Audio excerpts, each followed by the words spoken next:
आज है फिजिक्स का टॉपिक है ग्रेविटेशनल फोर्स, जो रिवीजन फास्ट करेंगे और टोटल 100 MCQ है। तो फर्स्ट में यहाँ पे करा है अभिकेंद्रीय बल किस दिशा में कार्य करता है। तो अभिकेंद्रीय बल होता है जो वृत्त के केंद्र की ओर कार्य करता है। अभिकेंद्रीय बल किसकी ओर, तो वृत्त के केंद्र की ओर कार्य करता है। वेग बराबर क्या होता है, तो चाल प्लस दिशा होता है। दिशा क्या रहता है, परिवर्तन रहता है। और वेग में क्या रहता है, त्वरण रहता है। त्वरण में क्या रहेगा, बल रहेगा, ठीक है। और एक सेंट्रीपेटल फोर्स का फार्मूला क्या होता है, mv²/r, mv²/r। तो अभिकेंद्रीय बल। नेक्स्ट है, कह रहे यदि किसी वस्तु का द्रव्यमान दुगना और चाल भी दुगना कर दिया जाए तो उसका अभिकेंद्रीय बल कितना हो जाएगा। तो कह रहा द्रव्यमान दुगना कर दिया जाए और चाल भी दुगना कर दिया जाए तो अभिकेंद्रीय बल कितना होगा। तो एफ सेंट्रिक फोर्स क्या होता है, तो mv²/r हो जाएगा। तो डायरेक्टली एफ है जो डायरेक्टली प्रोपोर्शनल mv² हो जाएगा, ठीक है। तो द्रव्यमान को 2 गुना, ठीक है, 2 गुना। और चाल को भी कितना, तो 2 गुना कर रहा है। तो 2 के स्क्वायर तो ये 4 हो जाएगा। 4 दूनी 8, यानी कितना गुना, 8 गुना हो जाएगा। तो इसका राइट आंसर कितना, 8 गुना हो जाएगा इसका राइट आंसर। कह कि वृत्तीय पथ पर चलते हुए किसी वस्तु का वेग की दिशा किस ओर होती है। तो वृत्त के स्पर्श की दिशा में होती है। जो वृत्तीय पथ पर चलते हुए किसी वस्तु का वेग किस दिशा में होगा, तो वृत्त के स्पर्श रेखा के दिशा में होता है। वृत्त के स्पर्श के रेखा के दिशा में होता है। वृत्तीय पथ पर चलते हुए किसी वस्तु का वेग होता है वृत्त के स्पर्श रेखा के, इम्पोर्टेंट है। नेक्स्ट कह रहा है कि पृथ्वी के चारों ओर चंद्रमा की गति के संबंध में निम्नलिखित में से कथनों पर विचार कीजिए, ठीक है। और फर्स्ट कह रहा है कि चंद्रमा की गति अभिकेंद्र बल के कारण होता है। तो ये सही है। चंद्रमा की गति किसके कारण, तो अभिकेंद्र बल के कारण होता है। अभिकेंद्र बल पृथ्वी के आकर्षण बल के कारण उत्पन्न, ये भी सही है। अभिकेंद्र बल किसके, तो पृथ्वी के आकर्षण बल के कारण उत्पन्न होता है अभिकेंद्र बल। और यदि ऐसा कोई बल न हो जो चंद्रमा पृथ्वी की परिक्रमा नहीं कर सकेगा, ऐसा कोई बल ना हो जो चंद्रमा पृथ्वी की परिक्रमा नहीं कर सकेगा, तो ये भी सही है। तो 1, 2 और 3 क्या हो जाएंगे, कथन सही हो जाएगा। 1, 2, 3 कथन क्या सही है। नेक्स्ट कह रहा है कि गुरुत्वाकर्षण बल के संबंध में निम्नलिखित में से कथनों पर विचार कीजिए और करना विचार। और इसमें 3 कथन दिया। कह रहा है केवल पृथ्वी ही वस्तु को आकर्षित नहीं करती है बल्कि विश्व के सभी पिंडों के एक दूसरे को आकर्षित करती है। तो ये सही है। केवल पृथ्वी है जो वस्तुओं को आकर्षित नहीं करती है बल्कि विश्व के सभी पिंड एक दूसरे को क्या करती है, तो आकर्षित करती है। तो ये सही हो गया। वस्तुओं के बीच उत्पन्न यह आकर्षण बल गुरुत्वाकर्षण बल कहलाता है। जो वस्तुओं के बीच में जो उत्पन्न आकर्षण बल होता है वह कौन सा बल कहलाएगा, तो गुरुत्वाकर्षण। तो ये भी क्या हो जाएगा, सही है। गुरुत्वाकर्षण बल केवल भारी पिंडों के बीच ही कार्य करता है, छोटे पिंड के बीच नहीं करेगा। तो ये गलत है। गुरुत्वाकर्षण बल छोटा हो या भारी हो सब पर काम करेगा। तो ये 1 और 2 इसका कथन हो जाएगा। ऑप्शन ए इसका राइट आंसर हो जाएगा। कर 2 पिंडों के गुरुत्वाकर्षण बल किसके सीधा समानुपाती होता है। तो 2 पिंडों के बीच गुरुत्वाकर्षण बल किसके सीधा समानुपाती होगा, तो 2 पिंडों के द्रव्यमान के गुणनफल के क्या रहता है, तो ये समानुपाती होता है। गुरुत्वाकर्षण बल होता है जो किसके, 2 पिंडों के द्रव्यमान के गुणनफल के क्या रहेगा, तो समानुपाती होगा। और इसका फार्मूला होता है जो सेंट्रीपेटल फोर्स होता है तो अलग हो गया Fc/m²। और ये क्या है, फोर्स जो ग्रेविटेशनल फोर्स वाला है। तो G इंटू क्या होगा, कैपिटल M स्मॉल m बट्टा क्या हो जाएगा, d² होता है। d क्या है, तो 2 वस्तु के बीच का दूरी को डिस्टेंस में मापते हैं। तो F बराबर G कैपिटल M और स्मॉल m इसका द्रव्यमान और एक इसका द्रव्यमान है, तो बट्टा d² हो जाए, ठीक है। F डायरेक्टली इन्वर्सली प्रोपोर्शनल होता है और द्रव्यमान क्या रहता है, तो डिस्टेंस रहता है इन्वर्सली प्रोपोर्शनल। और मास क्या रहेगा, तो मास रहता है मास रहेगा डायरेक्टली प्रोपोर्शनल रहेगा, ठीक है। 2 पिंडों के बीच गुरुत्वाकर्षण बल किसके व्युत्क्रमानुपाती होता है। तो 2 पिंडों के बीच गुरुत्वाकर्षण बल किसके व्युत्क्रम, तो दूरी के वर्ग के व्युत्क्रमानुपाती होता है। दूरी के वर्ग के व्युत्क्रमानुपाती होता है गुरुत्वाकर्षण बल। 2 पिंडों के बीच गुरुत्वाकर्षण बल किसके व्युत्क्रमानुपाती होता है, दूरी के वर्ग का। गुरुत्वाकर्षण बल की दिशा में कार्य करता है, तो 2 पिंडों में मिलाने वाली रेखा की दिशा में। गुरुत्वाकर्षण बल किस दिशा में कार्य करेगा, तो 2 पिंडों को मिलाने वाली रेखा की दिशा में करेगा। 2 पिंडों के मिलाने वाली रेखा की दिशा में होता है गुरुत्वाकर्षण बल कार्य करता है। गुरुत्वाकर्षण के सार्वत्रिक नियम किसने दिया था? तो सर आइजैक न्यूटन के द्वारा गुरुत्वाकर्षण का नियम दिया गया था। जी के किस नाम से जाना जाता है? तो सार्वत्रिक गुरुत्वीय स्थिरांक के नाम से जाना जाता है जी का। और जी का मान कितना होता है? तो 6.67 into 10⁻⁻11 newton metre KG square होता है। 6.67 into 10⁻⁻11 newton metre KG square होता है गुरुत्वीय स्थिरांक का मान। ठीक है, आगे बढ़ो। जी का ऐसा मात्रक क्या है? तो newton metre square KG inverse 2 होता है। Newton metre square KG inverse 2 होता है जी का मान। Newton metre square KG inverse 2। G का मान सबसे पहले किसने ज्ञात किया था? तो हेनरी कैवेंडिश ने ज्ञात किया था जी का मान सबसे पहले हेनरी कैवेंडिश ने। जी के स्वीकृति मान लगभग कितना होता है? तो 6.673 into 10⁻⁻11 newton metre KG inverse 2 newton metre square KG inverse 2। और इसका मान कितना होता है? 6.673 into 10⁻⁻11 metre. 6.673 into 10⁻⁻11 newton metre KG inverse 2 होता है। प्रत्येक ग्रह की कक्षा किस प्रकार की होती है? जैसे केपलर के प्रथम नियम में बताया गया, तो ये दीर्घ वृत्ताकार होती है। प्रत्येक ग्रह की कक्षा किस प्रकार होती है? तो केपलर के प्रथम नियम में बताया गया कि प्रत्येक ग्रह की कक्षा किस प्रकार होती है। तो केपलर के प्रथम नियम में कहा गया कि प्रत्येक ग्रह होती है जो दीर्घ वृत्ताकार होती है। कैसा होता है? दीर्घ वृत्ताकार होता है प्रत्येक ग्रह। और यह केपलर के फर्स्ट लॉ में बोला गया कि प्रत्येक ग्रह क्या होता है? दीर्घ वृत्ताकार में होती है, और केपलर के प्रथम लॉ में कहा गया। ठीक है, ये वर्टिक्स हो गया। और ये क्या? तो ये माइनर एक्सिस है। और ये क्या? तो फोकस है। ये मेजर एक्सिस है। ठीक है, सूर्य तथा ग्रह को मिलाने वाली रेखा जो समान समय में समान क्षेत्रफल तय करता है, यह किस नियम से है? तो सूर्य तथा ग्रह को मिलाने वाली रेखा जो समान समय में समान क्षेत्रफल तय करता है वह केपलर के द्वितीय नियम से है। समान समय में समान क्षेत्रफल तय करेगा कौन सा? तो केपलर के द्वितीय नियम पर आधारित रहता है। सूर्य तथा ग्रह को मिलाने वाली रेखा जो समान समय में समान क्षेत्रफल तय करता है वह केपलर के द्वितीय नियम पर डिपेंड रहता है। केपलर के द्वितीय नियम पर रहता है जो समान समय में समान क्षेत्रफल तय करता है। यह केपलर के द्वितीय नियम पर आधारित है। केपलर के द्वितीय नियम को और किस नाम से जाना जाता है? तो क्षेत्रफल का नियम कहते हैं। केपलर के द्वितीय नियम को क्षेत्रफल का नियम कहते हैं। केपलर के द्वितीय नियम के नेक्स्ट है केपलर के तृतीय नियम के अनुसार किसी ग्रह की औसत दूरी के घन के किसके समानुपाती होगा? औसत दूरी का घन किसके समानुपाती होता है? तो परिक्रमा काल के वर्ग के होता है। केपलर के तृतीय नियम के अनुसार किसी ग्रह की औसत दूरी घन के किसके समानुपाती होता है? तो औसत दूरी का घन किसके समानुपाती होता है? परिक्रमा काल के वर्ग के। परिक्रमा काल के वर्ग क्या रहता है? किसी ग्रह की औसत दूरी का घन के समानुपाती होता है। परिक्रमा काल के वर्ग का होता है।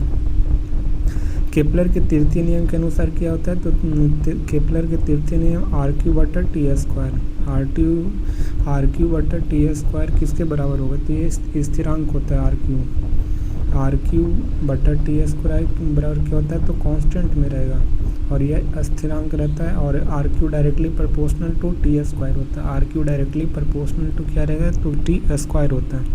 और ये केपलर के तृतीय नियम पर आधारित है और ये कांस्टेंट में रहता है। नेक्स्ट है न्यूटन के अनुसार ग्रहों की गति के कारण क्या है? तो सूर्य द्वारा लगाया गया गुरुत्वाकर्षण बल। न्यूटन के अनुसार ग्रहों की गति के कारण क्या है? तो सूर्य द्वारा लगाया गया गुरुत्वाकर्षण बल है जो ये ग्रहों की गति कारण है। जो गुरुत्वाकर्षण बल क्या है? तो ये सूर्य द्वारा लगाया गया गुरुत्वाकर्षण के कारण ही क्या करता है? तो ग्रह गति करेगा सूर्य के गुरुत्वाकर्षण के कारण। कैलकुलस की खोज किसके द्वारा किया गया था? तो न्यूटन के द्वारा कैलकुलस का खोज किया गया था। नेक्स्ट है सार्वत्रिक गुरुत्वाकर्षण नियम किन वस्तुओं पर लागू होता है? तो किन वस्तुओं पर लागू होगा सार्वत्रिक गुरुत्वाकर्षण? जो सभी वस्तुओं पर, चाहे बड़ी हो या छोटी हो। गुरुत्वाकर्षण का नियम किस पर लागू होता है? तो ये सभी वस्तुओं पर होगा, चाहे बड़ी हो या छोटी हो। नेक्स्ट कह रहा है कि दो पिंडों के बीच की दूरी जो होता है d को 6 गुना बढ़ा दिया जाए। तो डिस्टेंस को क्या कर रहा है? दो वस्तुओं के बीच का दूरी को 6 गुना बढ़ा दिया तो गुरुत्वाकर्षण बल का F का क्या हो जाएगा? तो डिस्टेंस बढ़ा रहा है तो इसका d² कर देंगे तो F क्या हो जाएगा? G बराबर क्या होता है? Capital M into small m बटा क्या होता है? d²। तो F directly proportional R square कर सकते हैं। तो इसका क्या हो रहा है, तो 36 गुणा करेंगे तो 6 का स्क्वायर, तो 36 गुना, तो ये 36 गुना बढ़ रहा है तो फोर्स क्या हो जाएगा, 36 गुना क्या रहेगा तो घट जाएगा। तो इसका राइट आंसर ऑप्शन डी हो जाएगा, 36 गुना क्या हो जाएगा, घट जाएगा। नेक्स्ट है पृथ्वी के द्रव्यमान, जो पृथ्वी के द्रव्यमान है 6 × 10⁻24 kg है। चंद्रमा का द्रव्यमान 7.4 × 10⁻22 kg है। और तथा पृथ्वी चंद्रमा की दूरी 3.4 × 10⁵ है। और जी का मान दिया गया है 6.7 × 10⁻11 न्यूटन मीटर kg इन्वर्स 2 हो जाएगा। तो पृथ्वी पर द्वारा चंद्रमा पर लगाया गया बल कितना होगा, तो m1 कितना है 6 × 10⁻24 kg और m2 कितना है 7.4 × 10⁻22 kg है। तो r का मान कितना 3.84 × 10⁵ होगा। तो एक बराबर क्या होगा, तो जी m1 × m2/r² होगा। और mg का मान कितना है 6.67 और m1 कितना है, तो 6 × 10 कितना 24 हो गया। और m2 कितना है, m2 हो गया 7.4 × 10⁻, और d² दूरी कितना है, तो 3 इतना हो गया। और काट के कितना आ जाएगा, तो छाट के कितना आ गया 2.2 × 10⁻20 न्यूटन आ जाएगा। तो इसका राइट आंसर ऑप्शन बी हो जाएगा।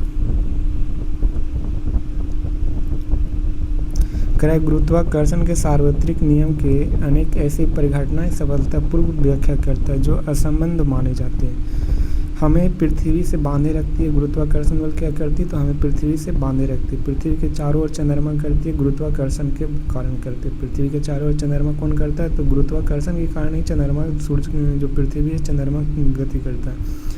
और गुरुत्वाकर्षण के कारण ही सूर्य के चारों ओर ग्रहों की गति करता है। सूर्य के चारों ओर ग्रह गति करता है किसके कारण, गुरुत्वाकर्षण के कारण। चंद्रमा तथा सूर्य के कारण क्या होता है, तो ये ज्वार भाटा आते हैं। गुरुत्वाकर्षण के कारण ही चंद्रमा तथा सूर्य के कारण ही क्या आता है, ज्वार भाटा आएगा। पृथ्वी द्वारा वस्तुओं को अपनी ओर खींचने वाले बल को क्या कहते हैं, तो गुरुत्वीय बल। जो पृथ्वी द्वारा वस्तुओं को अपनी ओर खींचने वाले बल को क्या कहता है, तो गुरुत्वीय बल कहते हैं। और गुरुत्वीय बल बराबर क्या होता है, तो ग्रेविटेशनल फोर्स बराबर क्या होता है, तो ग्रेविटी होता है। पृथ्वी जो अपने वस्तुओं को अपनी ओर खींचती है उसे गुरुत्वीय बल कहा जाता है। जब कोई वस्तु केवल पृथ्वी के आकर्षण बल के कारण गिरती है तो उसे क्या कहेगा, तो मुक्त पतन कहा जाता है, जो आकर्षण बल के कारण गिरेगा। जब कोई वस्तु केवल पृथ्वी के आकर्षण बल के कारण गिरेगा यह क्या कहलाएगा, तो मुक्त पतन कहलाता है। गिरती हुई वस्तु के किसमें परिवर्तन होने से त्वरण उत्पन्न होते, तो वेग के परिमाण में चेंज हो जाएगा, यानी चाल में क्या हो जाएगा, चेंज हो जाएगा, तो त्वरण उत्पन्न हो जाएगा। इंपॉर्टेंट है, ये भी आई है। वेग में किसी वस्तु का परिवर्तन होने से, किसमें परिवर्तन होने से त्वरण उत्पन्न होता है, तो वेग यानी चाल में परिवर्तन होने पर क्या हो जाएगा, त्वरण उत्पन्न होता है वेग में परिवर्तन के कारण। पृथ्वी के गुरुत्वाकर्षण के नियम उत्पन्न त्वरण को क्या कहते हैं, तो उत्पन्न त्वरण को गुरुत्वीय त्वरण कहते हैं। पृथ्वी के गुरुत्वाकर्षण के कारण उत्पन्न त्वरण को क्या कहते हैं, तो गुरुत्वीय त्वरण कहेंगे। उत्पन्न त्वरण को गुरुत्वीय त्वरण। जी का मात्रा कितना होता है, तो जी का मीटर सेकेंड इनवर्स 2 होता है।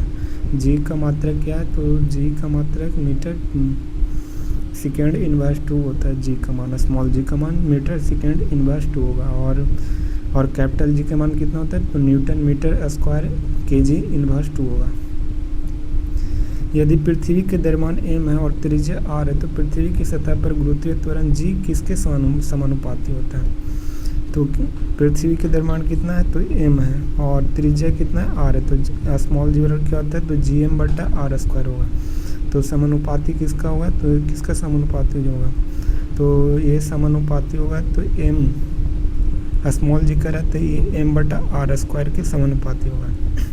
m/r² के जो स्मॉल जी है जो समानुपाती होता है m/r² का। पृथ्वी पर जी का मान कहाँ अधिकतम होता है, तो ध्रुव पर अधिकतम होता है। स्मॉल जी का मान कहाँ अधिकतम होगा, तो सबसे अधिक ध्रुव पर होगा और इक्वेटर पर कम रहता है। और केंद्र में रखेगा तो शून्य हो जाएगा। पृथ्वी पर जी का मान कहाँ अधिक रहेगा, तो ध्रुव पर अधिकतम रहता है और मिनिमम विषुवत रेखा पर और केंद्र पर 0 रहेगा। जी का मान केंद्र पर 0 रहता है, ध्रुव पर मैक्सिमम रहेगा, विषुवत रेखा पर मिनिमम रहता है। विषुवत रेखा में जी ध्रुवों की तुलना में कम क्यों होता है? विषुवत रेखा पर जी ध्रुवों की तुलना में कम क्यों होता है? यह क्या करता है? पृथ्वी की त्रिज्या अधिक होती है। विषुवत रेखा पर जी ध्रुवों की तुलना में कम क्यों होता है? तो क्या होता है? तो विषुवत रेखा पर त्रिज्या अधिक होता है, जिसके कारण क्या होता है? तो ग्रेविटी के मान क्या हो जाता है? कम रहता है विषुवत रेखा पर। विषुवत रेखा पर क्या रहता है? त्रिज्या अधिक रहने के कारण ध्रुव की तुलना में कम रहता है। नेक्स्ट है पृथ्वी के द्रव्यमान और त्रिज्या क्रमशः क्या होते हैं? तो पृथ्वी के द्रव्यमान होता है 6 × 10⁻24, 6 × 10⁻24, 6 × 10⁻24 पृथ्वी के द्रव्यमान। और पृथ्वी की त्रिज्या कहेगा तो 6.4 × 10⁶ मीटर होता है। पृथ्वी के द्रव्यमान कितना होता है? तो 6 × 10⁻24, 6 × 10⁻24। और रेडियस कहेगा पृथ्वी का तो कितना होगा? तो 6.4 × 10⁶ मीटर, 6.4 × 10⁶ मीटर, यानी 6400 किलोमीटर। इसका 6400 किलोमीटर इसका लगभग त्रिज्या हो जाएगा। 6.4 × 10⁶ या 64 किलोमीटर। और मास कितना होता है पृथ्वी का? तो 6 × 10⁻24 kg होगा। मुक्त पतन में सभी वस्तुएं खोखले या ठोस या बड़ी या छोटी एक ही देर से क्यों गिरती है? मुक्त पतन में, तो मुक्त पतन में सभी वस्तुएं खोखली हो या छोटी हो या बड़ी हो या छोटी एक ही देर से क्यों गिरती है? क्योंकि मुक्त पतन में सभी वस्तुएं त्वरण द्रव्यमान पर निर्भर नहीं करेगा, त्वरण द्रव्यमान पर निर्भर नहीं करता। इसलिए जो मुक्त पतन यानी निर्वात में क्या होता है? तो एक ही टाइम पर सभी वस्तुएं गिरती है, चाहे छोटी हो चाहे बड़ी हो। किसके कारण? तो त्वरण क्या करता है? द्रव्यमान पर निर्भर नहीं करता। वस्तुओं का त्वरण होता है द्रव्यमान पर निर्भर नहीं करता है। निर्वात में वस्तुओं का द्रव्यमान निर्वात में निर्भर नहीं करता है। वस्तुओं का त्वरण द्रव्यमान क्या करता है? तो निर्भर नहीं करता, इसलिए निर्वात में सभी वस्तुएं एक ही टाइम में गिरेगा। मुक्त पतन के संदर्भ में गैलीलियो ने क्या प्रदर्शित किया था? तो सभी वस्तुएं द्रव्यमान चाहे जैसा हो या समान दर से गिरती हो। मुक्त पतन के संदर्भ में गैलीलियो ने क्या प्रदर्शित किया? तो सभी वस्तुएं द्रव्यमान चाहे जैसा हो या समान दर से गिरेगा, गैलीलियो के नियम में कहा गया। मुक्त पतन के संदर्भ में गैलीलियो ने क्या प्रदर्शित किया कि सभी वस्तुएं द्रव्यमान चाहे जैसा हो ये क्या करेगा? तो समान दर से गिरेगा। गैलीलियो ने अपनी प्रसिद्ध मुक्त पतन जांच कहाँ की थी? जहाँ उन्होंने विभिन्न वस्तुओं को एक साथ गिराया था। गैलीलियो ने अपनी प्रसिद्ध मुक्त पतन जांच कहाँ की थी? जहाँ उन्हें विभिन्न वस्तुओं को एक साथ गिराया था। तो पीसा, झुकी हुई मीनार और इटली। जो गैलीलियो ने अपनी प्रसिद्ध मुक्त पतन जांच कहाँ किया था? तो पीसा की जो मीनार है और ये इटली में, वहीं पे गैलीलियो ने मुक्त पतन जांच किया था और जहाँ उन्होंने वस्तुओं को एक साथ गिराया था। इटली में गैलीलियो और पीसा के मीनार में टेस्ट किया था गैलीलियो ने, याद रखना इम्पोर्टेंट है। चंद्रमा के पृष्ठ के निकट मुक्त रूप से गिरते समय विभिन्न द्रव्यमानों का पिंड किस पर निर्भर करेगा? तो चंद्रमा के पृष्ठ के निकट मुक्त रूप से गिरते विभिन्न द्रव्यमानों का पिंड है जो किस पर? तो बेग के किसी भी क्षण क्या हो जाएगा? समान होगा। बेग के जो रहता है दो पिंडों के बेग रहेगा, किसी भी क्षण क्या रहेगा? तो समान रहेगा। मुक्त रूप से गिरेगा तो मुक्त रूप से गिरेगा और विभिन्न द्रव्यमान रहेगा तो, और ये किस में कह रहा है? तो मुक्त रूप से गिरेगा। तो चंद्रमा के पृष्ठ के निकट कर रहा है ना, तो ये क्या रहेगा? तो बेग किसी भी क्षण क्या हो जाएंगे? समान हो जाएगा। तो ये इसका राइट आंसर ऑप्शन ए हो जाएगा। गुरुत्वीय त्वरण का मान क्या होगा? तो विषुवत रेखा पर न्यूनतम होता है। गुरुत्वीय त्वरण का मान विषुवत रेखा पर क्या होगा? न्यूनतम होगा। दो पिंडों के बीच गुरुत्वाकर्षण बल F है और यदि दोनों पिंडों के दरम्यान उनके बीच की दूरी के समान रखते हुए आधार कर दिया जाए तो गुरुत्वाकर्षण बल हो जाएगा। तो गुरुत्वाकर्षण दो पिंडों के बीच गुरुत्वाकर्षण बल कितना? F है और यदि दोनों पिंडों के दरम्यान उनके बीच की दूरी के क्या रखता है? समान आधा कर दिया जाता है। तो बीच का दूरी आधा कर दिया जाएगा तो कितना हो जाएगा? तो गुरुत्वाकर्षण बल F/4 हो जाएगा। F बाई उसका बीच का दूरी कितना है? आधा, तो 1/2 के कितना हो जाएगा? स्क्वायर, तो ये कितना हो जाएगा? 1/4। तो उसका गुरुत्वाकर्षण बल F/4 हो जाएगा। कितना हो जाएगा? F/4। नेक्स्ट एक करें, कोई लड़का डोरी से बंधे पत्थर को क्षैतिज वृत्ताकार पथ में घुमा रहा है। यदि डोरी टूट जाए तो पत्थर क्या हो जाएगा? तो डोरी टूट जाएगा तो पत्थर क्या हो जाएगा?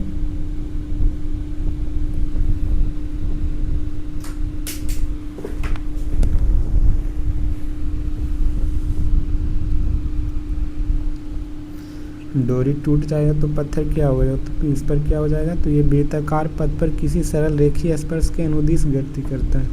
वृत्ताकार पथ पर क्या करेगा, तो सरल रेखीय स्पर्शी के अनुदिश गति करता है।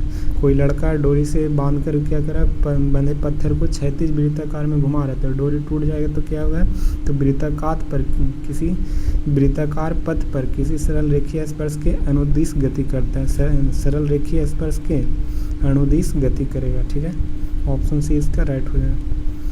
करा संबंध में जी एक बराबर क्या होता है, तो जी और capital M into small M बटा डी स्क्वायर है। राशि है, जी का मान क्या है, तो जी है जो ए जी का प्राकृतिक सर्वात्रिक नियतांक है। जी का मान क्या है, तो प्रकृति का सर्वात्रिक नियतांक है। पृथ्वी की सतह पर अधिकतम होता है स्मॉल जी का मान, और ये क्या है, तो जी तो ये क्या रहे, तो प्रकृति का सर्वात्रिक नियतांक है। गुरुत्वाकर्षण के नियम में गुरुत्वाकर्षण बल क्या करता है, तो द्रव्यमान रखने वाले किन्हीं भी दो पिंडों के बीच होता है।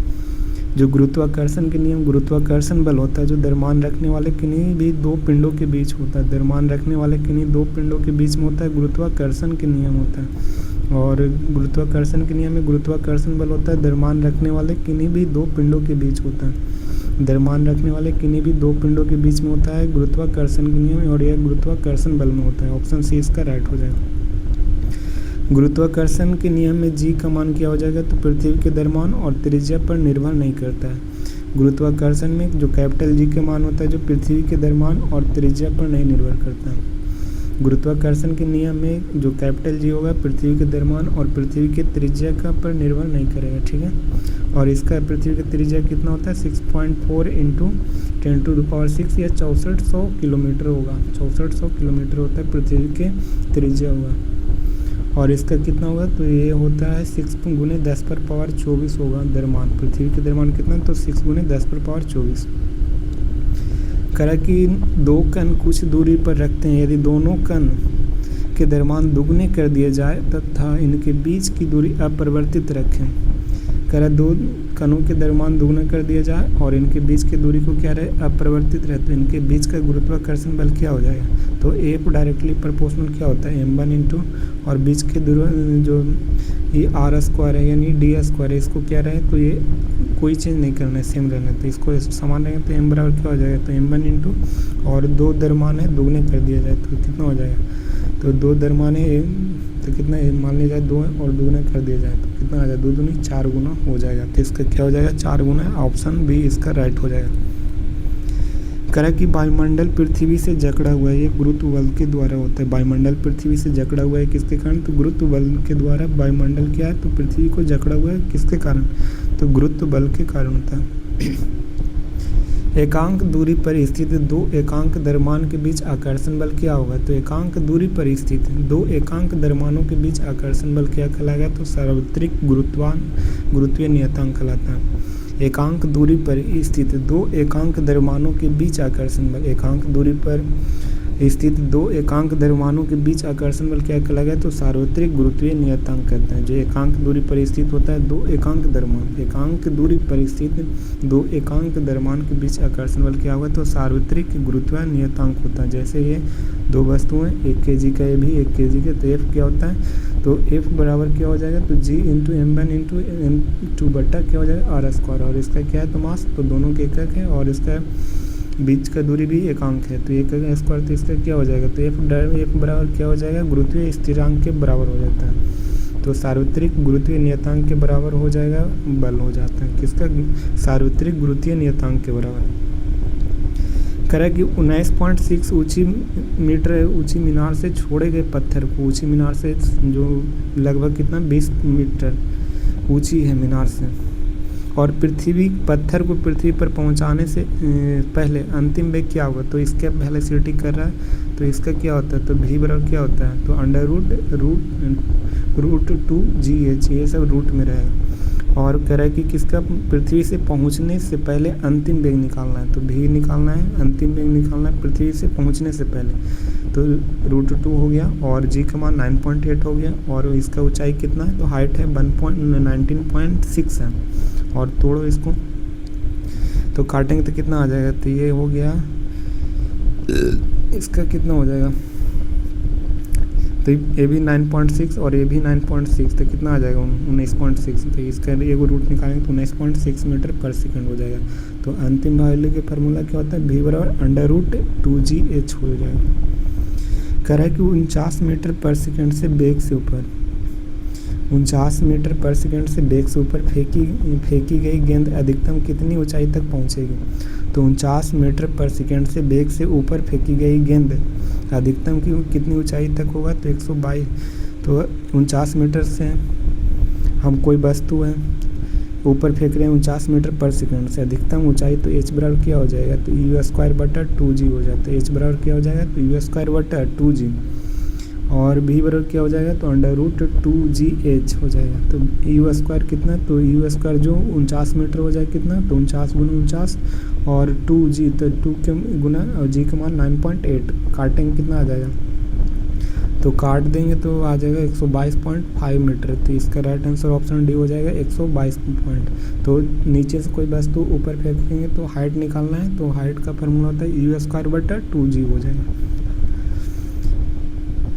नेक्स्ट है इम्पॉर्टेंट क्वेश्चन है, 49 मीटर पर सेकेंड से बेग से ऊपर फेंकी गई गेंद ऊपर जाकर वापस पृथ्वी में लौटने के, जैसे कोई बॉल ऊपर फेंक रहे हैं तो ऊपर फेंकने के बाद वापस आता है और पृथ्वी पर लौटने में कुल कितना समय लगेगा। तो टाइम निकालना है, क्या निकालना है, टाइम निकालना था, और यहाँ पे क्या निकालना था, हाइट निकालना है। तो टाइम बराबर क्या होता है, तो टाइम का भी होता है t बराबर क्या हो जाएगा, 2u/g हो जाएगा। ठीक है, tu/ क्या हो जाएगा, g हो जाएगा इसका फार्मूला।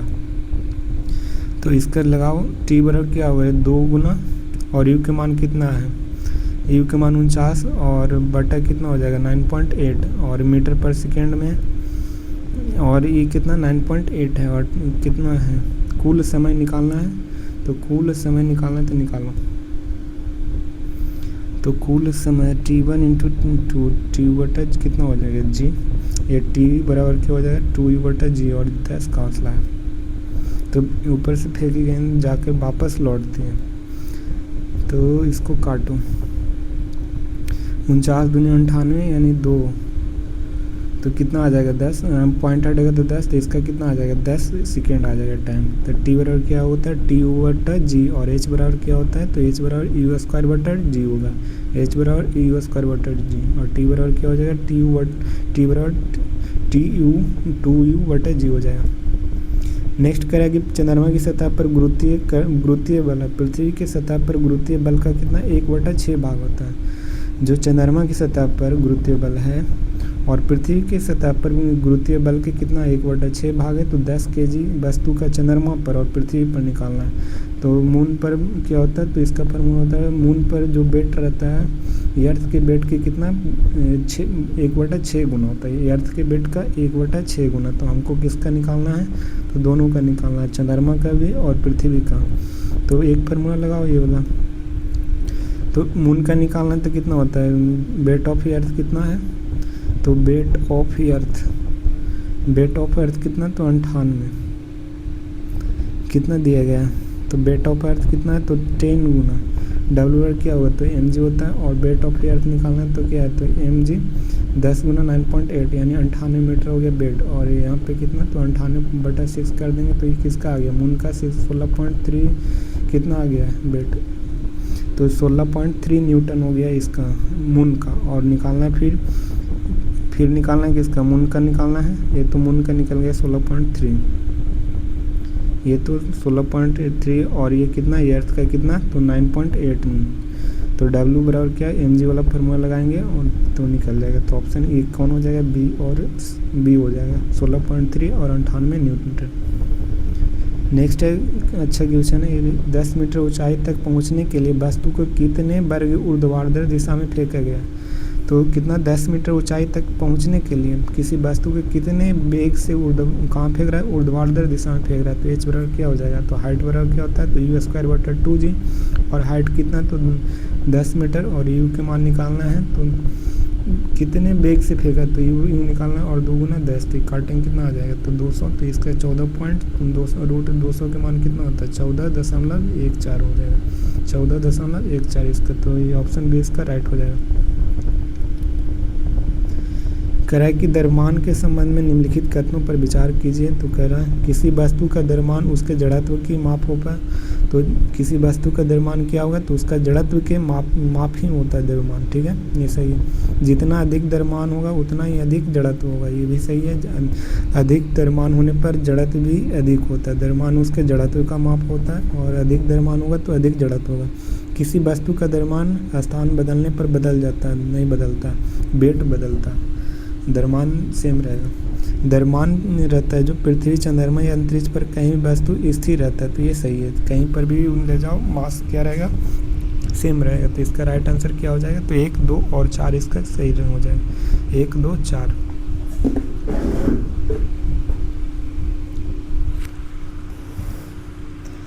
भार, वेट क्या होता है, तो वेट उसके संबंध में कथनों पर विचार कीजिए। तो वस्तु का भार एक बल है जिससे वह पृथ्वी की ओर क्या करती है, आकर्षित करती है।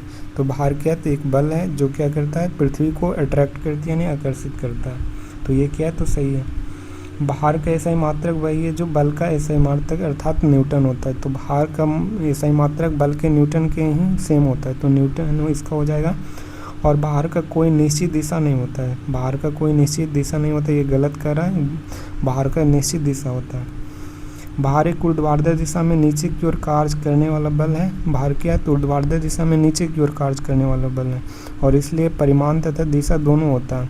भार नीचे की ओर काम करता है और इसमें क्या रहता है, परिमाण और दिशा दोनों होता है, तो ये सही है। तो ये W/mg और Gm बराबर क्या होता है, तो अर्थ के 1/6 गुना होगा। तो इसका राइट आंसर 1, 2 और 4 हो जाएगा। 1, 2, 4। द्रव्यमान और भार के बारे में सही कथन कौन सा है, तो द्रव्यमान स्थिर रहता है और भार क्या रहता है, तो जी के मान पर निर्भर करता है। भार, द्रव्यमान कहीं पर भी क्या रहेगा, तो कांस्टेंट रहेगा, लेकिन भार रहेगा जो जी के मान पर डिपेंड करता है। नेक्स्ट है 10 kg द्रव्यमान वाले वस्तु का पृथ्वी का भार कितना होगा, तो 98 न्यूटन हो जाएगा। W/mg लगाएंगे ना, 10 गुना 9.8 बटा जाएगा, तो ये पॉइंट हटेगा, तो 10 से 10 कट गया तो कितना आ जाएगा, 98 न्यूटन आ जाएगा।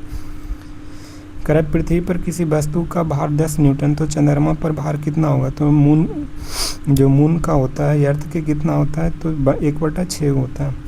तो वस्तु का भार कितना है, चंद्रमा भार पृथ्वी पर, तो पृथ्वी पर भार कितना 10 न्यूटन और 6, तो कितना आएगा, काटेंगे तो 1.6 न्यूटन आ जाएगा। तो 1.6 न्यूटन, ऑप्शन बी इसका राइट आंसर हो जाएगा। करेक्ट। किसी वस्तु के सतह के लंबवत लगने वाले बल को क्या कहते हैं, जो सतह के लंबवत लगता है, ये वाला सतह के लंबवत लगेगा उसे प्रणोद या थ्रस्ट कहा जाता है। लंबवत लगेगा थ्रस्ट, और जो लंबवत निकालना है तो प्रणोद बराबर क्या होता है, बल बटा एरिया होता है, ये दावे वाला होता है, थ्रस्ट इसी को कहा जाता है। तो बल बटा क्षेत्रफल होता है प्रणोद का फॉर्मूला। दाब किसे कहते हैं, तो किसी प्रति इकाई क्षेत्रफल पर लगने वाले प्रणोद को ही दाब कहते हैं। प्रति इकाई क्षेत्रफल पर लगने वाला प्रणोद को क्या कहते हैं, दाब कहते हैं, प्रति इकाई क्षेत्रफल पर। दाब के संबंध में कथनों पर विचार कीजिए। दाब का होता है न्यूटन मीटर स्क्वायर या न्यूटन मीटर इनवर्स 2 होता है। न्यूटन बटा मीटर स्क्वायर होता है दाब का ऐसे यूनिट, या न्यूटन मीटर इनवर्स होता है, ये सही है। दाब का मात्रक है जो ब्लेस पास्कल के समान पास्कल कहा जाता है। दाब का क्या होता है, तो दाब का ऐसे मात्रक क्या होता है, पास्कल होता है। और दाब का ऐसे मात्रक क्या होता है, तो न्यूटन होता है, तो ये गलत है। दाब का ऐसे मात्रक न्यूटन नहीं होगा, दाब बराबर बल बटा क्षेत्रफल होता है, बल गुना क्षेत्रफल नहीं होता, ये गलत है। तो दाब का ऐसा ही मात्रक क्या होता है, पास्कल होगा। न्यूटन मीटर स्क्वायर, न्यूटन बटा मीटर स्क्वायर होता है, 1, 2 क्या हो जाएगा, तो इसका राइट आंसर ऑप्शन ए हो जाएगा। करें दाब और क्षेत्रफल के संबंध में कथनों पर विचार करना है, तो करो। फर्स्ट कथन करें कि समान बल जब छोटे क्षेत्रफल पर लगता है तो अधिक दाब उत्पन्न करेगा। जो समान बल से और जब छोटे क्षेत्रफल, जितना मिनिमम क्षेत्रफल रहेगा उतना ही दाब क्या रहेगा, अधिकतम रहेगा, तो ये सही है। समान बल है जो बड़े क्षेत्रफल पर लगे दाब कम हो जाता है।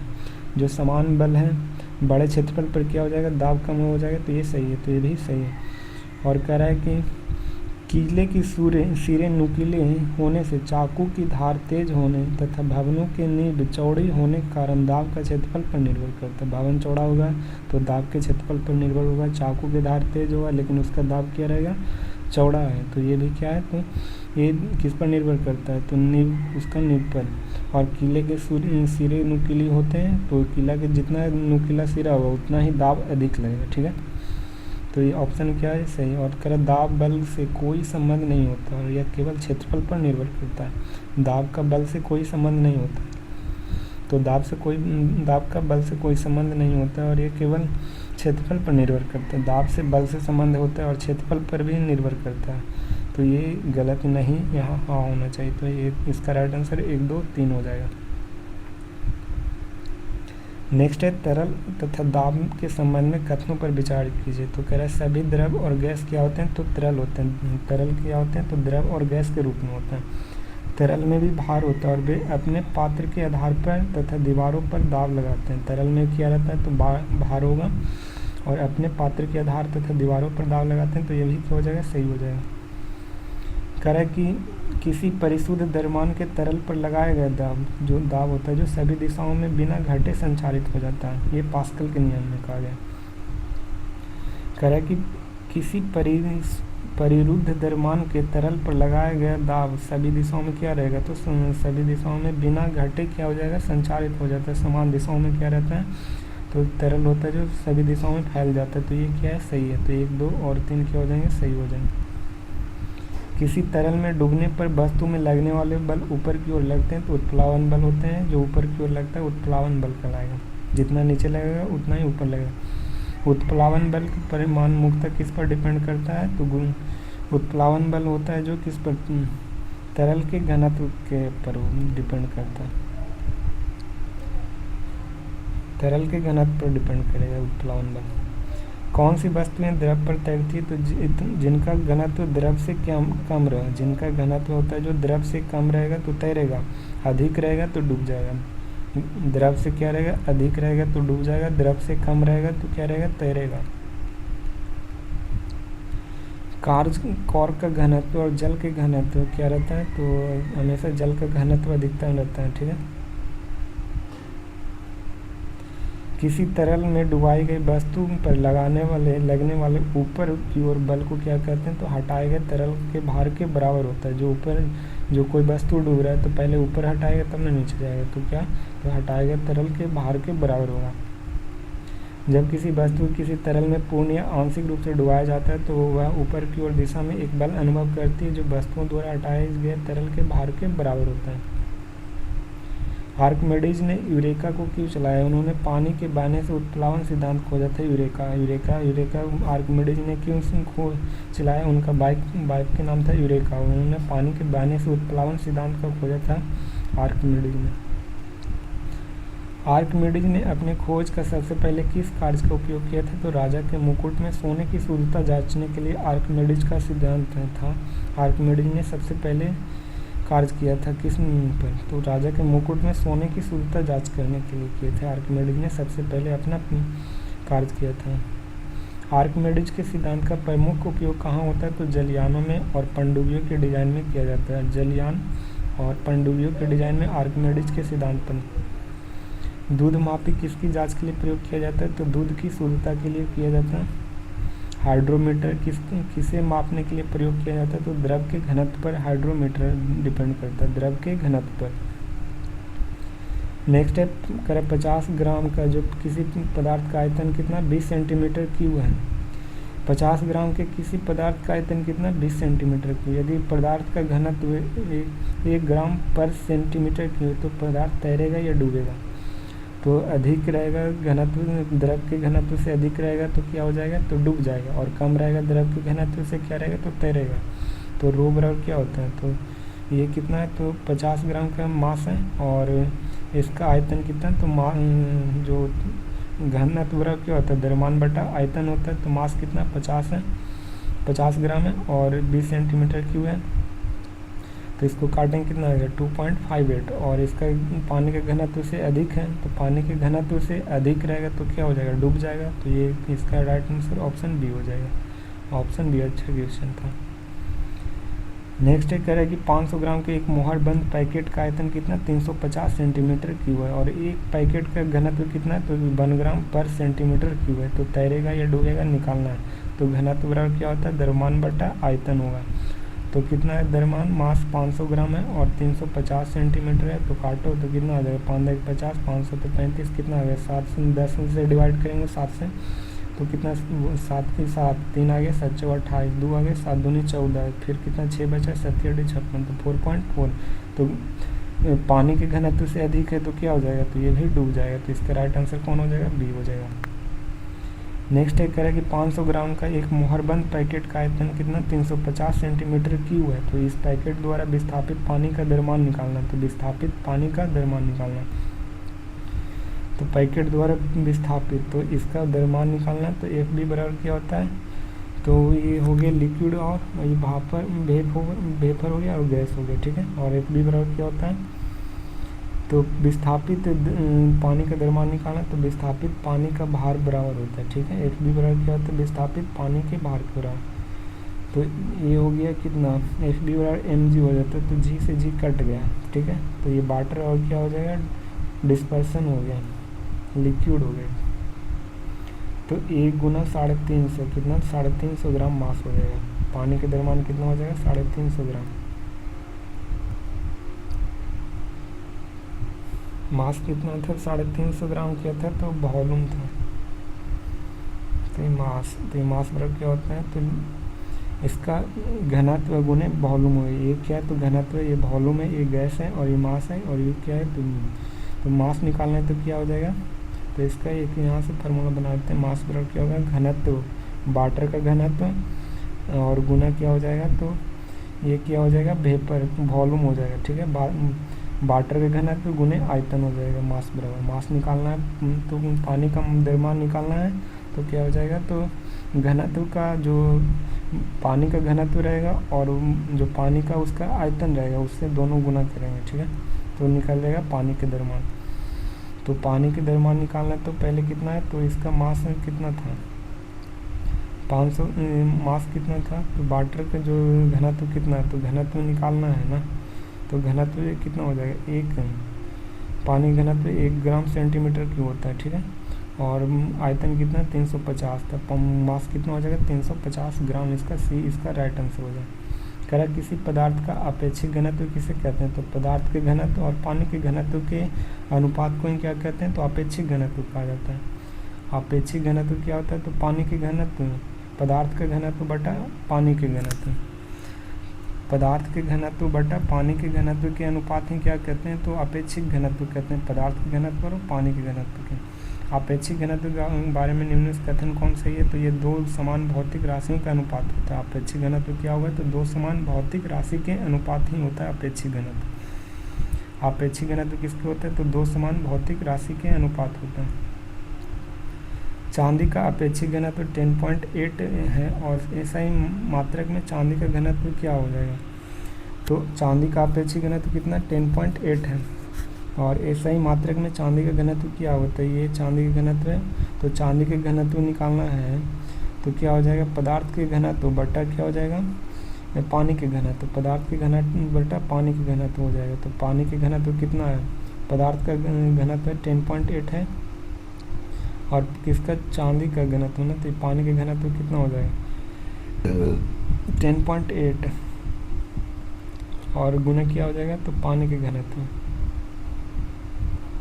चांदी का अपेक्षित घनत्व, तो ये तो वाटर का हो गया, ये चांदी का हो गया, ठीक है। तो इसका कितना हो जाएगा, तो ये है एजी हो गया ना, पदार्थ के घनत्व क्या है, एजी है, ठीक है। और ये वाटर का घनत्व हो गया, तो पदार्थ का तो एजी निकालना है तो कितना है, तो ये अपेक्षित घनत्व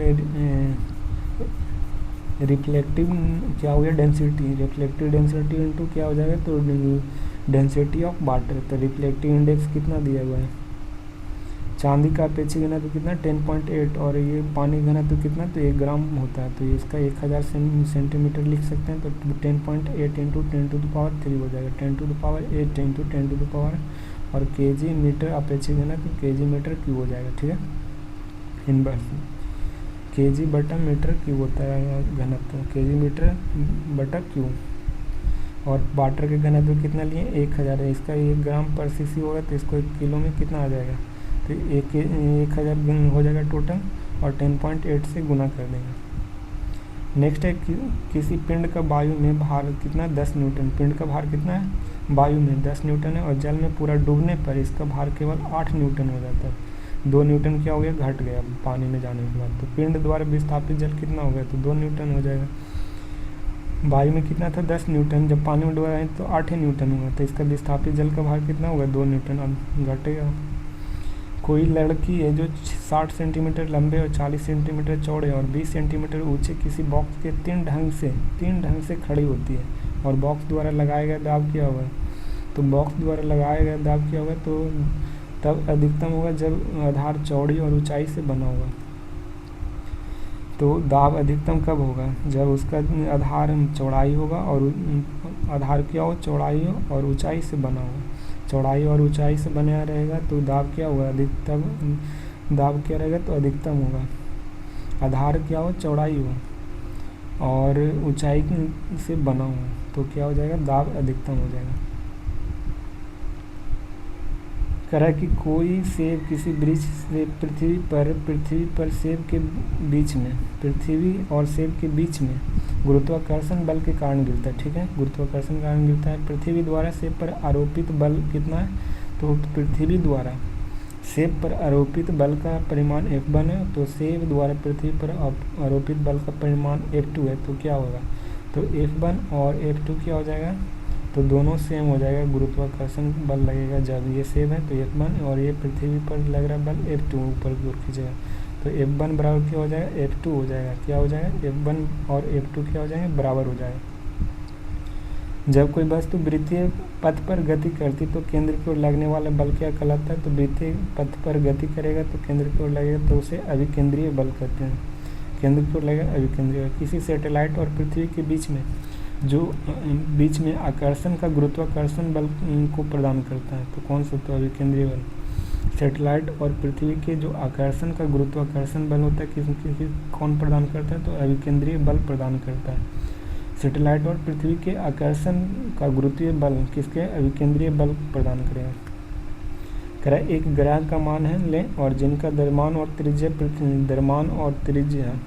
के द्रव्यमान और त्रिज्या के 1/3 है, जिसका द्रव्यमान और त्रिज्या है जो पृथ्वी के द्रव्यमान और त्रिज्या के 1/3 है। यदि पृथ्वी पर गुरुत्वाकर्षण के कारण त्वरण के मान स्मॉल g है तो ग्रह इस पर इसका मान क्या हो जाएगा, तो स्मॉल जी हो रहा है gm/r², तो स्मॉल जी हो गया और ये कितना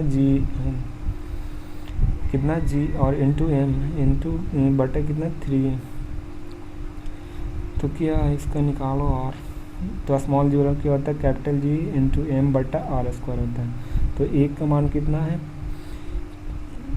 द्रव्यमान और त्रिज्या पृथ्वी के द्रव्यमान और त्रिज्या के 1/3 है, तो 1/3 है किसका, m1 किसका मान लेते हैं, तो m1 किसका है, तो ये हो गया द्रव्यमान, m1 हो गया पृथ्वी के द्रव्यमान m/3 हो जाएगा, ठीक है ना, और त्रिज्या r/3 है, द्रव्यमान भी कितना है, तो रेडियस का 1/3 भाग है और मास भी क्या, तो मास का 1/3 भाग है।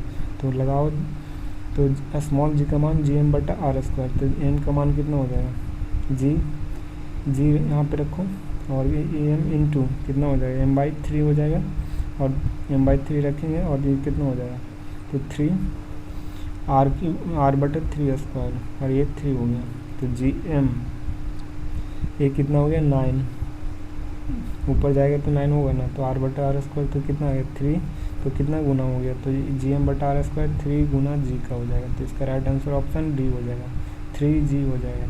जब कह रहा है कि एक ग्रह मान लें और जो उसका द्रव्यमान और त्रिज्या पृथ्वी के द्रव्यमान और त्रिज्या के 1/3, पृथ्वी के द्रव्यमान और त्रिज्या के 1/3 रहेगा। यदि पृथ्वी पर गुरुत्वाकर्षण के कारण त्वरण का मान स्मॉल जी, तो ग्राफ पर कितना हो जाएगा 3g हो जाएगा, कितना 1/3 है तो उसका कितना हो जाएगा, स्मॉल जी का मान 3g हो जाएगा।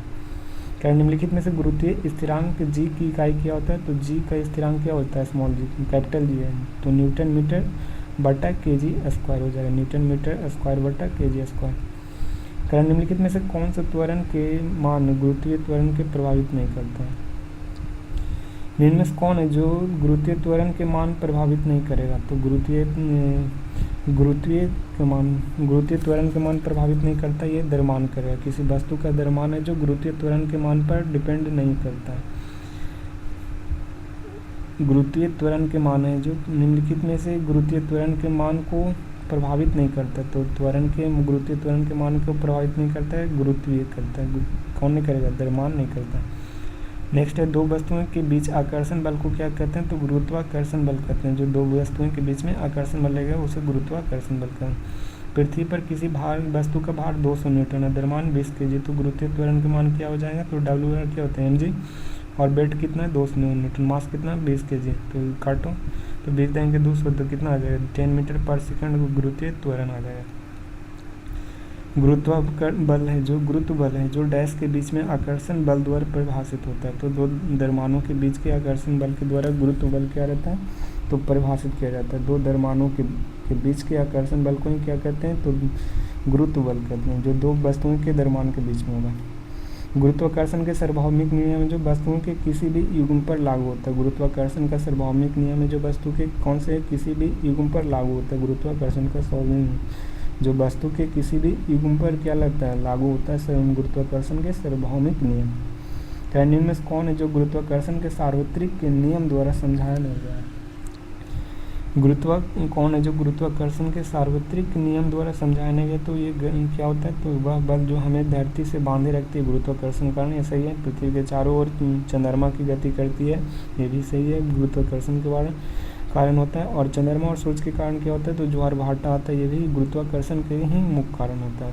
और ग्रह के चारों ओर सूर्य गति करता है, ये गुरुत्वाकर्षण के सार्वत्रिक नियम पर डिपेंड नहीं करता, ठीक है ना। तो ये ऑप्शन बी है, ग्रह के चारों ओर सूर्य की गति नहीं, सूर्य का है जो चक्कर लगाता है ग्रह, ये होता है गुरुत्वाकर्षण। ये उलट दिया है, ग्रह के चारों ओर सूर्य की गति। तो ऑप्शन बी इसका गलत हो जाएगा। सार्वत्रिक गुरुत्व नियतांक जी की खोज कौन किया था? तो हेनरी कैवेंडिश ने। और मान कितने रखे थे? तो 6.67 इंटू 10⁻11 है। 6.6 इंटू 10⁻11 न्यूटन मीटर बट्टा kg स्क्वायर हो जाएगा। हेनरी कैवेंडिश ने खोज किया था। धरती की सतह पर मापने पर एक वस्तु का भार 60 न्यूटन है। धरती की सतह पर मापने पर एक वस्तु का भार कितना? 60 न्यूटन। चंद्रमा की सतह पर मापने पर इसका भार क्या होगा? तो 10 न्यूटन हो जाएगा। चंद्रमा पर इस सतह पर मापने का भार कितना? 10 न्यूटन होगा। किसी वस्तु का पृथ्वी की सतह पर द्रव्यमान कितना? 60 kg में है। पृथ्वी पर कितना द्रव्यमान है? 60 kg। तो इसका चंद्रमा पर इसका कितना हो जाएगा? तो इसका कितना हो जाएगा? तो पृथ्वी पर कितना? 60 गुना 60 kg, तो इसका भार चंद्रमा पर भी सेम रहेगा, यानी 60 kg रहेगा। किसी वस्तु पर लगने वाले गुरुत्वाकर्षण बल को क्या कहते हैं? तो किसी वस्तु पर जो गुरुत्वाकर्षण बल लगेगा, किसी वस्तु पर यानी पृथ्वी द्वारा लग रहा है, और जो किसी वस्तु पर लगने वाले गुरुत्वाकर्षण बल को क्या कहा जाता है? तो भार कहते हैं। किसी वस्तु पर लगने वाले गुरुत्वाकर्षण बल को भार कहा जाता है, इंपॉर्टेंट है। जब किसी वस्तु में डुबाया जाता है तो उस पर बल कार्य करता है, और इस बल को क्या कहते हैं? तो उत्क्षेपक बल या उत्प्लावन बल कहते हैं। जब हम किसी वस्तु को डुबा रहे हैं और उस पर कोई बल कार्य कर रहा है तो उस पर कौन सा कार्य किया जाता है? बल, तो उत्क्षेपक बल कार्य करता है या उत्प्लावन बल। जब कोई वस्तु पानी में डुबाई जाती है तो उसका भार कितना? 4 न्यूटन से पानी में 2 न्यूटन तक कम हो जाता है। जब कोई वस्तु डुबा रहे हैं तो उसका भार 4 न्यूटन पहले रहता था, बाद में कितना हो गया? पानी में डूबने के बाद 2 न्यूटन हो गया। तो पानी में जो वस्तु पर लगने वाले उत्क्षेपक बल की मात्रा कितना हो गया? तो 2 न्यूटन हो गया। दोनों का डिफरेंस कितना हो गया? 2 न्यूटन। तो इसका उत्क्षेपक बल कितना हो गया? 2 न्यूटन हो जाएगा। 300 kg का द्रव्यमान और 150 मीटर क्यूब का आयतन वाली वस्तु का घनत्व क्या होगा? तो घनत्व बराबर क्या होता है? द्रव्यमान बटा आयतन होता है। मास कितना? 300 kg और 150 मीटर, तो 1.5 दूनी 2 हो गया, तो 2 kg मीटर पर क्यूब हो जाएगा। इसका ऑप्शन ए इसका राइट आंसर हो जाएगा। निम्न में किसका घनत्व जल के घनत्व से कम रहेगा? तो ये कॉर्क का रहता है जो जल के घनत्व से कम रहता है, ठीक है। कॉर्क का घनत्व जो जल के घनत्व से कम रहता है। नेक्स्ट है कि निम्न में किस राशि के लिए मात्रक नहीं है? तो घनत्व का kg बटा मीटर क्यों होता है? बल का होता है न्यूटन, और संवेग का kg मीटर पर सेकेंड होगा। kg मीटर पर सेकेंड होता है संवेग का, और आपेक्षिक घनत्व का कोई राशि नहीं होता है, ठीक है। तो ऑप्शन सी इसका राइट हो जाएगा। दाब को किस प्रकार परिभाषित किया जाता है? तो बल के प्रति एकांक क्षेत्रफल के रूप में। एकांक जितना क्षेत्रफल कम होगा उतना ही दाब क्या होगा? अधिक होगा, और यह क्षेत्रफल पर डिपेंड करता है कौन? दाब। निम्नलिखित में से किसका घनत्व जल के घनत्व से अधिक? तो जल के घनत्व से अधिक होगा लौह के कील होता है, और कॉर्क हो गया, बर्फ हो गया, ये थर्मोकोल हो गया। इसका क्या है, तो ये जल के घनत्व से क्या रहेगा, तो ये कम रहता है। लोहे के कील डूब जाता है, इसका जल के घनत्व अधिक रहेगा तो क्या हो जाएगा, डूब जाएगा। नेक्स्ट है, निम्नलिखित में से कौन है जो आर्किमिडीज के सिद्धांत पर आधारित नहीं है? तो आर्किमिडीज के सिद्धांत पर हाइड्रोमीटर काम करता है, लैक्टोमीटर करता है, पनडुब्बी करता है, लेकिन हाइग्रोमीटर जो आर्द्रता मापी रहता है, जो आर्किमिडीज पर सिद्धांत पर कार्य नहीं करता। आर्किमिडीज का सिद्धांत। नेक्स्ट है फोर्स है जो इम्पोर्टेंट है, फोर्स, और टोटल 100 क्वेश्चन है, रिवीजन फास्ट करेंगे। फोर्स क्या करती, तो बल लगाने पर स्प्रिंग फैलती है, तो ये भी सही है। बल लगाने पर गोलाकार गेंद अंडाकार हो जाएगा, तो ये सब क्या है, तो फोर्स है। जब किसी वस्तु पर असंतुलित बल लगाया जाता है तब क्या होता है, तो वस्तु की गति बदल सकती है, वस्तु की दिशा भी बदल सकती है, वस्तु स्थिर अवस्था से चलने लग सकती है। तो ये क्या है, तो ये सब असंतुलित बल का उदाहरण है। असंतुलित बल लगाया गया तो क्या होगा, तो वस्तु की गति बदल सकती है, वस्तु की दिशा भी चेंज हो सकता है, और वस्तु स्थिर अवस्था से चलने लग सकती है। नेक्स्ट है, जब बच्चे एक बॉक्स के फर्श पर धकेलते हैं, बच्चे को एक फर्श पर बक्से के एक फर्श पर धकेलते हैं तो बक्सा नहीं खिसकता, तो इसका क्या कारण होता है, तो घर्षण बल धकेलने के विपरीत दिशा में कार्य करेगा। तो जो बॉक्स है वो नहीं खिसक रहा है, तो क्या हो रहा है, तो घर्षण, जो बॉक्स है जो विपरीत दिशा में क्या करता है वो भी कार्य लगा रहा है, घर्षण बल धकेलने के विपरीत दिशा में कार्य कर रहा है, इसलिए नहीं ढकला रहा है। तो ऑप्शन बी इसका राइट आंसर हो जाएगा। ये फिगर है, कोई वस्तु समान वेग से तभी गतिशील रह सकता है जब उस पर लगने वाला बल क्या हो, संतुलित बल हो। संतुलित बल रहेगा तो समान वेग से गति करेगा। वेग में क्या रहता है, चाल और दिशा रहता है, ठीक है। और समान वेग का मतलब समान चाल और समान दिशा में। समान वेग के मतलब क्या होता है, समान चाल और समान दिशा में गमन करेगा, तो वो क्या रहेगा, तो संतुलित बल कहलाएगा। और वह बल क्या कहलाता है, तो संतुलित बल। नेक्स्ट है, किसी वस्तु की गति और उसकी दिशा में परिवर्तन के कारण, वस्तु और दिशा में परिवर्तन के कारण क्या रहता है, तो असंतुलित बल लगेगा। किसी वस्तु की गति हो या उसकी दिशा में परिवर्तन होने के कारण क्या रहता है, तो लगातार दिशा भी चेंज हो रहा है और वस्तु की गति भी चेंज हो रहा है, तो क्या रहेगा, तो असंतुलित बल रहेगा। किसी वस्तु के त्वरण देने के लिए आवश्यक होता है, तो त्वरण देने के लिए आवश्यक होगा असंतुलित बल होगा। त्वरण वेग में परिवर्तन क्या रहता है, तो वेग में परिवर्तन होगा तो फोर्स, नेट फोर्स कितना, नॉट इक्वल टू 0 होना चाहिए।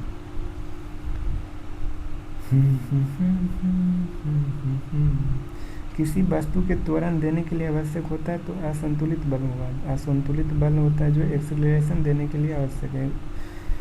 किसी वस्तु के त्वरण का मान कब हो सकता है, जब असंतुलित बल हम देखें तब त्वरण निकलेगा, ठीक है, असंतुलित बल रहेगा। तो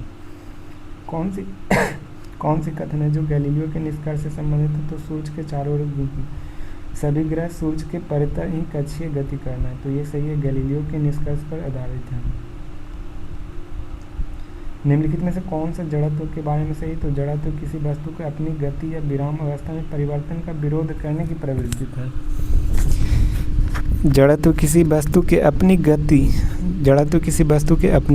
या विराम अवस्था में परिवर्तन का विरोध करने की प्रवृत्ति को क्या कहते हैं, जड़त्व कहते हैं। किसी वस्तु के अपनी गति या विराम अवस्था में परिवर्तन का विरोध करने की प्रवृत्ति, किसी वस्तु की अपनी गति या विराम अवस्था में परिवर्तन का विरोध करने की प्रवृत्ति को क्या कहते हैं, जड़त्व कहते हैं। किसी वस्तु के अपनी गति की अवस्था या विराम अवस्था में बने रहने की प्रवृत्ति को क्या कहते हैं, तो जड़त्व कहा जाता है।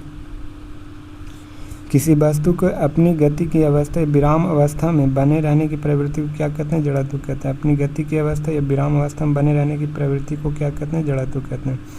जड़त्व की अवधारणा सबसे पहले किस वैज्ञानिक ने दिया था, तो गैलीलियो एवं गैलीली के द्वारा पहला जड़त्व का अवधारणा दिया गया, गैलीलियो के द्वारा। जड़त्व के संबंध किससे, तो वस्तु के द्रव्यमान से होता है। जब मास बढ़ेगा तो जड़त्व भी बढ़ेगा और मास घटेगा तो जड़त्व का मान भी घटेगा। तो ये जड़त्व किस पर डिपेंड करता है, तो मास पर डिपेंड करता है। प्रत्येक वस्तु अपनी स्थिर अवस्था या सरल रेखीय में एक समान गति की अवस्था में बनी रहती है। प्रत्येक वस्तु जो अपनी स्थिर अवस्था हो या सरल रेखा में एक समान गति की अवस्था में बनी रहती है। स्थिर अवस्था या सरल रेखा में एक समान गति की अवस्था में बनी रहती है जब तक कि उस पर कोई बाह्य बल कार्य ना हो। तो यह किसका कथन, तो न्यूटन के प्रथम नियम के पर आधारित है कि जब कोई वस्तु स्थिर अवस्था या एक समान गति में अवस्था में बनी रहती है जब तक कि उस पर कोई बाहरी बल कार्य नहीं करता। ये न्यूटन के प्रथम लॉ पर डिपेंड करता है। एक समान चाल या एक समान दिशा रहेगा तो एक समान वेग हो और नियत वेग होगा। ठीक है, एक समान चाल हो, एक समान दिशा हो तो एक समान वेग उत्पन्न करेगा और नियत क्या रहेगा, वेग रहेगा। ठीक है, तो इसका न्यूटन के प्रथम नियम होगा जब तक कोई बाह्य बल नहीं कार्य करता। न्यूटन के प्रथम नियम के सिद्धांत किसने व्यक्त किया था, तो जड़त्व के नियम पर ही डिपेंड व्यक्त किया गया था न्यूटन के प्रथम लॉ। ये बल के परिभाषा भी प्राप्त हुआ था न्यूटन के प्रथम लॉ ही से बल का परिभाषा हुआ था। यदि किसी वस्तु पर कोई बाहरी बल कार्य नहीं कर रहा हो तो ये क्या होगा, तो वस्तु अपनी वर्तमान अवस्था में बनी रहेगी, गति रहे या विराम में रहे। कोई बाहरी बल कार्य नहीं करेगा तो वर्तमान अवस्था में ही बने रहेगा। जब ट्रेन पर कोई खड़ा व्यक्ति है और आगे की ओर झुक रहा है तो ये क्या हो गया, ब्रेक लगा तो आगे की ओर, ये न्यूटन के प्रथम नियम पर। और जब कोई बस में जड़त्व के कारण क्या होता है तो ये खुलने पर क्या होता है तो पीछे की ओर चल जाता है, तो ये जड़त्व के नियम, आगे पीछे होना ये न्यूटन के प्रथम नियम। और किसी तीव्र गति के कैरम गोटी या से टकराकर ढेरी के सबसे नीचे वाले गोटी को ढेर से बाहर कर देती है, न्यूटन के फर्स्ट लॉ के पर डिपेंड करता है। और उंगली के ताश के पत्ते के झटका देने पर पत्ते ऊपर रखा सिक्के अपने नीचे की ओर गिलास में गिरेगा, तो ये भी गिलास में गिरता है सिक्का, तो न्यूटन के प्रथम नियम ये जड़त्व के नियम पर डिपेंड करता है। नेक्स्ट है, जब कोई मोटर कार तीव्र गति से तीक्ष्ण मोड़ पर मुड़ती है, तीव्र गति से तीक्ष्ण मोड़ पर मुड़ती है तो यात्री एक ओर झुक जाता है। इसका कारण क्या है, तो यात्री एक ओर झुकेगा, तीव्र जो मोड़ पर होता है, तीव्र मोड़ पर तो झुकता है किसके कारण, दिशा के जड़त्व के कारण। ऑप्शन सी इसका राइट हो जाएगा, दिशा के जड़त्व के कारण ही झुकता है। नेक्स्ट करेक्ट, निम्नलिखित में कौन सा कथन है जो जड़त्व के संदर्भ में सही है, तो जड़त्व प्रत्येक वस्तु अपनी गति की अवस्था में परिवर्तन का क्या करता है, तो विरोध करता है। प्रत्येक वस्तु है जो अपनी गति की अवस्था में परिवर्तन का विरोध करता है वही जड़त्व कहलाता है। ठीक है, प्रत्येक वस्तु अपनी गति की अवस्था का विरोध करेगा वो जड़त्व कहलाएगा। यदि दो वस्तुओं के द्रव्यमान समान है तो उनका जड़त्व क्या हो जाएगा, समान। द्रव्यमान समान रहेगा तो जड़त्व क्या रहेगा, तो समान रहेगा। नेक्स्ट का है, निम्नलिखित में से किस वस्तु का जड़त्व अधिक हो रहा है, तो एक साइकिल और एक रेलगाड़ी का जड़त्व सबसे अधिक रहेगा। जड़त्व सबसे अधिक किसका रहेगा, तो साइकिल और रेलगाड़ी का जड़त्व क्या रहता है, अधिक रहेगा। नेक्स्ट है करें कि नीचे दिए गए उदाहरण में गेंद का वेग कितनी बार बदलता है, गेंद का वेग कितनी बार बदलता है ये पूछ रहा है। ठीक है, एक फुटबॉल खिलाड़ी है गेंद पर किक लगाकर गेंद को अपनी टीम को दूसरी खिलाड़ी के पास पहुंचाता है। ठीक है, और दूसरा खिलाड़ी उस गेंद को किक लगाकर गोल पे पहुंचने का प्रयास कर रहा है, तो विपक्षी टीम का गोलकीपर गेंद को पकड़ता है और टीम की खिलाड़ी की ओर किक लगाता है। तो ये कितना बार हो गया, 4 बार। तो टोटल कितना बार किक लगाया, तो 4 बार। पहला दिया, दूसरा दिया गोल करने के लिए, तीसरा मार दिया, चौथा। तीसरा कौन था, तो तीसरा गया किस पर, किक लगाकर गोल पर पहुंचने का प्रयास किया, तो 3 बार हो गया ये। तो और चौथा मार दिया किक जो गोलकीपर है, तो ये 4 बार टोटल किक लगाएगा। कह रहा है कि किसी पेड़ की शाखा को तीव्रता से हिलाने पर कुछ पत्तियां झड़ जाती है, ऐसा क्यों, तो शाखा के हिलाने से पत्तियों के जड़त्व का कार्य करता है।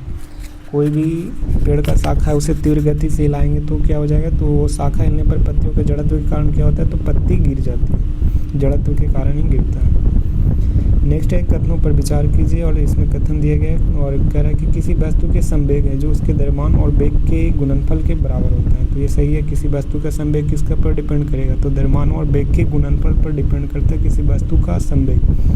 संवेग की दिशा वस्तु के वेग की दिशा क्या रहती है, संवेग रहता है। जो संवेग का दिशा होगा जो वस्तु के वेग की दिशा के ही बराबर रहता है। संवेग का दिशा रहेगा जो वस्तु का वेग की दिशा रहेगा, ये सही है। संवेग का ऐसा मात्रक क्या होता है, तो किलोमीटर पर सेकंड होता है, किलोमीटर पर सेकंड होता है संवेग का।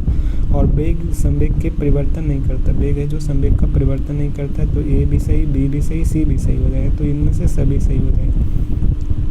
निम्नलिखित में से कथनों में से कौन सा गलत है, तो गलत कथन को चुनना है। तो संवेग में परिमाण और दिशा दोनों होता है, तो ये सही है। ये क्या है, सही है और हमको गलत चुनना है। तो संवेग में परिमाण और दिशा होता है और न्यूटन संवेग की अवधारणा प्रस्तुत किया था, तो ये भी सही है। संवेग की अवधारणा न्यूटन ने प्रस्तुत किया। संवेग का ऐसी मात्रा केजी मीटर पर सेकेंड होता है, ये सही। असंतुलित बल से किसी वस्तु में संवेग नहीं बदलता है। असंतुलित बल लगेगा तो संवेग चेंज होगा, त्वरण भी चेंज हो जाएगा, ठीक है। तो ये गलत है और संवेग चेंज होता है, असंतुलित बल लगेगा, तो ये ऑप्शन सी इसका राइट हो जाएगा। करेक्ट। गति के द्वितीय नियम क्या बताता है? तो गति के द्वितीय नियम किसी वस्तु में संवेग की परिवर्तन के दर पर, संवेग में परिवर्तन की दर पर उस पर लगने वाले असंतुलित बल की दिशा के बल के क्या रहेगा, समानुपाती रहेगा। संवेग में परिवर्तन की दर होगा जो लगने वाले किसी असंतुलित बल की दिशा, असंतुलित बल की दिशा बल के क्या रहेगा, तो समानुपाती होता है। जो असंतुलित बल की दिशा होगा वह बल के क्या रहेगा, समानुपाती होता है। ये न्यूटन के द्वितीय लॉ पर डिपेंड करता है और फर्स्ट न्यूटन के प्रथम लॉ से जड़त्व के नियम पर आधारित है। और इसमें जो फोर्स का जो डिफाइन किया गया था वो न्यूटन के फर्स्ट लॉ से, और इसमें द्वितीय नियम से क्या होता है, तो बल का सूत्र प्राप्त होता है, F बराबर ma, जो न्यूटन के सेकेंड लॉ से प्राप्त होता है। तो कह रहा है किसी वस्तु में संवेग के परिवर्तन के दर पर लगने वाले उस पर असंतुलित बल के दिशा के समानुपाती होगा। कौन बल होगा समानुपाती? ये न्यूटन के द्वितीय लॉ से संबंधित है। और F डायरेक्टली प्रोपोर्शनल P/T होता है। P क्या हो गया, तो P हो गया मोमेंटम, संवेग हो गया, और T क्या है, टाइम हो गया। तो F directly proportional momentum by T। Next एक करा कि बल का संबंध किन दो राशियों से होता है? तो बल जो संबंध होता है द्रव्यमान और त्वरण पर डिपेंड करता है, द्रव्यमान पर और त्वरण पर। जैसे क्या हुआ है, तो F बराबर क्या होता है, तो मास इंटू एक्सीलरेशन होता है। तो ये मास पर डिपेंड करेगा और एक्सीलरेशन पर डिपेंड करता है, द्रव्यमान और त्वरण पर, दोनों पर डिपेंड करता है। कौन? फोर्स।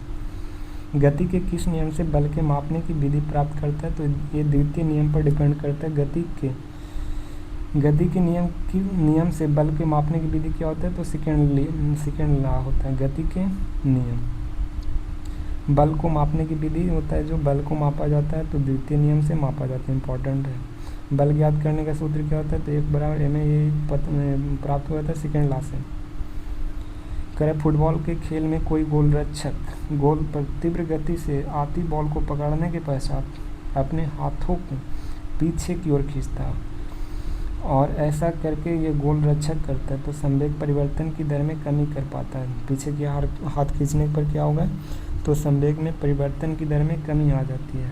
संवेग में परिवर्तन की दर की कमी हो जाती है, जिससे क्या रहता है, गोलकीपर रहता है वो बॉल को क्या करता है, पकड़ता है। संवेग में परिवर्तन की दर को कम करता है, इसलिए वह जल्दी से पकड़ लेता है गोलकीपर। ये हो गया क्रिकेट। जैसे कोई क्रिकेट का बॉल है वो कैच करने के पहले क्या करता है, पहले पीछे खींचता है। ये सेकेंड लॉ पर डिपेंड करता है। और ऊंची कूद वाले खिलाड़ी कुशन या बालू पर ही क्यों कूदते हैं? ताकि गिरते समय चोट ना लगे, ठीक है। चोट नहीं लगने के कारण क्या करते हैं, तो ऊंची कूद वाला व्यक्ति बालू पर कूदेगा। कराटे खिलाड़ी बर्फ की सिल्ली को एक ही झटके में क्यों तोड़ देता है? तो क्योंकि संवेग में परिवर्तन का समय बहुत कम होता है। क्योंकि क्या रहता है, तो जो सिल्ली है बर्फ़ का, वो खिलाड़ी क्या करता है, एक ही झटके में तोड़ देगा। किसके कारण? तो संवेग में परिवर्तन का समय बहुत कम होता है। संवेग में परिवर्तन का समय बहुत कम होगा, जिसके कारण क्या रहता है, तो बर्फ़ की सिल्ली एक ही झटके में टूट जाएगा। और ये कराटे वाला व्यक्ति करेगा, सब नहीं करेगा। एक 5 kg का द्रव्यमान है और वस्तु है जो 2 सेकंड के लिए एक नियत बल पर कार्यरत है। वस्तु का वेग 3 मीटर पर सेकंड से बढ़ाकर 7 मीटर पर सेकंड कर दिया। 3 मीटर पर सेकंड से बढ़ाकर कितना, 7 मीटर पर सेकंड कर गया। और लगाए गए बल का परिणाम मैग्नीट्यूड निकालना। तो एक बराबर क्या होता है, तो ma, और इसमें दिया गया 3 मीटर पर 7 सेकंड। तो एक है इनिशियल वेलोसिटी, एक है फाइनल वेलोसिटी है। तो ये वाला एक्सीलरेशन वाला क्या होता है, तो v माइनस u/t, और 5 गुना तो 7 माइनस 3/2, और कितना है, तो 7 में 3 4, और 4/2 कितना है, 2, 5 दूनी 10। इसका टोटल कितना आ गया, फोर्स आ गया 10 न्यूटन आ गया। किसमें अधिक बल की आवश्यकता हुई, तो 2 kg के द्रव्यमान वाली वस्तु और 5 kg के द्रव्यमान से त्वरण 5 मीटर पर सेकंड के दर से त्वरण देने में। तो एक बराबर कितना है, इसका 10 न्यूटन आ गया, और इसका कितना है, 8 न्यूटन आएगा, 4 दूनी 8। और दोनों बल समान की आवश्यकता है, नहीं समान रहेगा तो अधिक थोड़े होगा।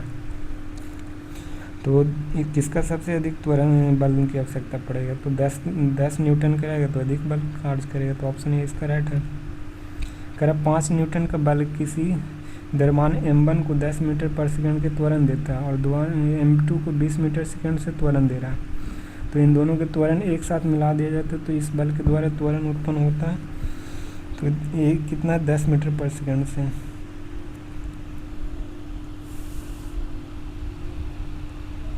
तो इसका 6.67 हो जाएगा, ठीक है।